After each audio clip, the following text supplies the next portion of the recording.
Halo anak-anak, apa kabar semuanya hari ini?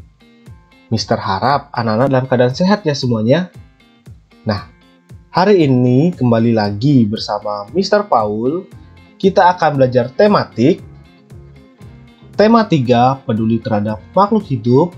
Subtema 2, keberagaman makhluk hidup di lingkunganku.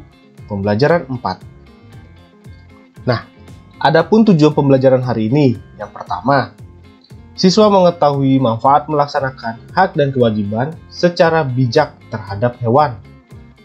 Lalu yang kedua, membuat pertanyaan dalam wawancara. Nah, anak-anak, manfaat melaksanakan hak dan kewajiban secara bijak terhadap hewan. Kita sebagai manusia yang memiliki tingkat intelektual yang tinggi, wajib menjaga, merawat, dan melindungi hewan. Kewajiban kita terhadap hewan langka sebagai berikut. Yang pertama, mengembangbiakkan agar tidak punah. Lalu yang kedua, menjaga dari pemburuan liar dengan cara memberi sanksi yang tegas bagi pelanggarnya. Lalu yang ketiga, melestarikannya dengan cara konservasi hewan. Keempat, tidak melakukan pencemaran lingkungan. Dan yang kelima, menjaga habitat hewan. Nah, anak-anak, bacalah teks berikut ini. Anak-anak juga bisa melihat pada buku modul anak-anak halaman 27. Di sini Mister akan membacakan pada paragraf 1 saja ya. Harimau masuk desa, warga cemas. Beberapa minggu belakangan ini, warga desa Badung hidup dalam kecemasan. Hal ini terjadi karena beberapa kali terlihat beberapa ekor harimau masuk ke area pemukiman warga. Desa Badung memang terletak tak jauh dari hutan. Harimau-harimau tersebut memang belum mengganggu warga. Mereka hanya berkeliaran, seperti sedang mencari makan. Warga desa Badung berupaya mengamankan ternak peliharaan mereka. Ketika malam tiba, warga pun bergantian melakukan ronda untuk menjaga agar harimau tersebut tidak mengganggu. Nah, anak-anak, kita lanjut membuat pertanyaan dalam wawancara. Untuk mengetahui suatu informasi, misalnya informasi mengenai satwa di kebun binatang, kalian biasanya mewawancarai petugas kebun binatang.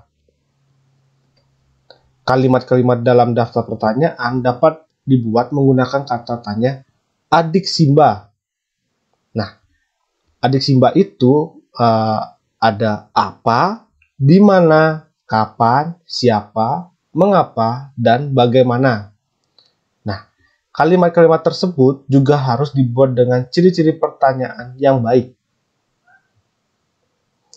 Lalu, kegiatan wawancara dapat dibedakan menjadi dua. Yang pertama, wawancara terstruktur. Lalu yang kedua, wawancara tidak terstruktur. Nah, ya, anak-anak, yang pertama, wawancara terstruktur. Wawancara terstruktur adalah teknik wawancara di mana pewawancara sudah menyiapkan daftar pertanyaan, sehingga proses wawancara akan terarah dengan baik. Lalu, langkah-langkah membuat wawancara terstruktur adalah sebagai berikut. Yang pertama, mengumpulkan data diri dari narasumber sendiri, lingkungan, dan keluarganya. Lalu yang kedua, menentukan tujuan wawancara. Yang ketiga, menentukan topik wawancara. Yang keempat, menyusun poin-poin penting atau garis besar pertanyaan yang akan diajukan.